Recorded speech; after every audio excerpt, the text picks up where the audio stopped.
Pretoria में उनका आगमन सुर्खियां नहीं बना। एलन मस्क के सक्सेस सीक्रेट्स। चैप्टर 1, प्रारंभिक वर्ष। अगर कुछ छिपाकर नहीं रखा गया है तो एलन रीव मस्क का जन्म हुआ था। वे किसी अन्य ग्रह से एक रॉकेट के जरिए नहीं आए थे। हालांकि जीवन में इस प्रकार की एक शुरुआत उन्हें बेहद पसंद आती और ना ही सार्वजनिक रिकॉर्ड में मकड़ी के काटने की कोई बात दर्ज है। 28 जून 1971 को दक्षिण अफ्रीका के प्रेटोरिया में उनका आगमन सुर्खियां नहीं बना, लेकिन ये कहा जा सकता है कि उनके माता पिता एरिल और मे ने उन्हें जीवन में बड़ी शानदार शुरुआत प्रदान की। कम से कम उनके जीवन के प्रारंभिक 9 वर्षों तक तो उनकी प्राकृतिक और पोषण दोनों ही निश्चित रूप से बेहद सकारात्मक रहे।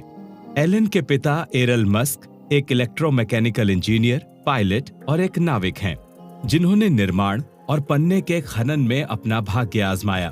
हालांकि एलन मस्क और उनके परिवार के अन्य सदस्यों के द्वारा उन्हें एक भयानक इंसान के रूप में वर्णित किया गया है। हालांकि पकड़वार द्वारा इस बारे में विस्तार से कुछ भी सार्वजनिक नहीं किया गया है। एलन का कहना है कि इसका ताल्लुक किसी भी प्रकार के शारीरिक शोषण से नहीं था, बल्कि वे भावनात्मक शोषण की ओर जरूर संकेत करते हैं और बताते हैं कि एरिल के व्यापार के सिद्धांत बेहद घृणित थे। जब एलन को इस बात का पता चला कि उनके पिता के अपनी ही सौतेली बेटी के साथ संबंध हैं, जिसके परिणाम स्वरूप उनके एक बच्चा भी है, तो उन्होंने अपने पिता से दूर रहने का फैसला किया।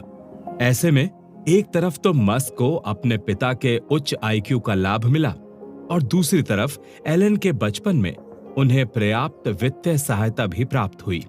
इसके अलावा एरिल एक दुस्साहसी थे, जिनके पास अपना खुद का हवाई जहाज था, जिसके परिणाम स्वरूप एलन दुनिया को देखने और उनमें से कुछ साहसिक कारनामों का हिस्सा बनने में सफल रहे, जिनमें अफ्रीका के घने जंगलों में किए जाने वाले ट्रैक भी शामिल हैं। एलन के डीएनए की दूसरी प्रदाता भी बेहद सफल हैं। मे मस्क उच्च डिग्री प्राप्त एक आहार और पोषण विशेषज्ञ हैं, जो अपनी एक खुद की फर्म संचालित करती हैं और एक वक्ता के रूप में उनकी काफी मांग है। उनकी बौद्धिकता उनकी सुंदरता के साथ मेल खाती है। इसके अलावा उन्होंने उम्र के 70वें दशक में आने के बाद भी एक मॉडल के अपने 50 साल के करियर को जारी रखा है और हाल ही में उन्हें कवर गर्ल का प्रवक्ता बनाया गया है।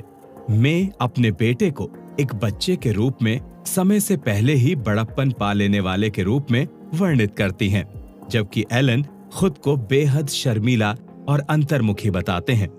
हालांकि उन्होंने एक तरह से पुस्तकें निगल ली और उनकी जिज्ञासा तृप्त नहीं हुई, लेकिन इसके बावजूद ग्रामर स्कूल में उनका अधिकांश समय अकेले ही बीतता था, क्योंकि वे स्वीकार करते हैं कि वे सब कुछ जानने वाले एक ऐसे बच्चे थे जिसके बेहद कम दोस्त थे। इसके अलावा स्थितियों को और अधिक विकट बना देने वाली बात यह रही कि वे कभी भी एथलेटिक नहीं रहे और इसके चलते वे ऐसे बच्चों के साथ भी सामान्य नहीं हो सके जो एथलेटिक क्षमता का सम्मान करते थे।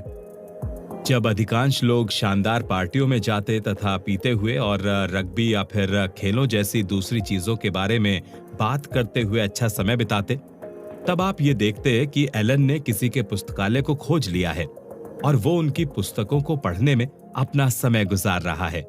बिजनेस इनसाइडर को दिए इंटरव्यू में मस्क के पिता इलेक्ट्रिकल इंजीनियर एरिल मस्क ने ये बात कही, तलाक हमेशा ही जीवन को प्रभावित करने वाला होता है और दुनिया में कहीं भी बच्चों को इसका सबसे अधिक नुकसान झेलना पड़ता है। जब एरिल और मे ने तलाक लेने का फैसला किया तो मस्क के बच्चों के लिए सब कुछ बिल्कुल बदल गया।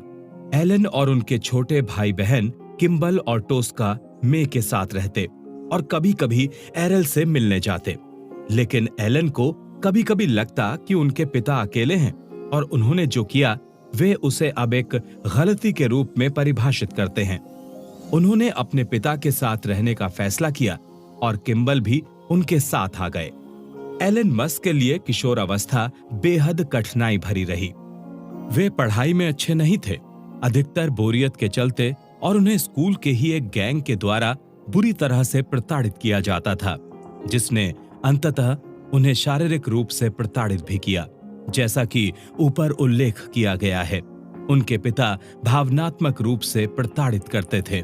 जब वे एक लंबे कद वाले वयस्क आदमी के रूप में बड़े हो गए, जैसे वे अब हैं, और उन्होंने आत्मरक्षा की कक्षाओं में जाना शुरू कर दिया, तो ये प्रताड़नाएं खत्म हो गईं। कुल मिलाकर इस दौरान उन्हें जानने वाले किसी भी व्यक्ति को आने वाले एक शानदार सुनहरे भविष्य का संकेत तक नहीं दिखाई दिया था। हालांकि 3 ऐसे संकेत जरूर हैं जो किसी भी सवत्रावधान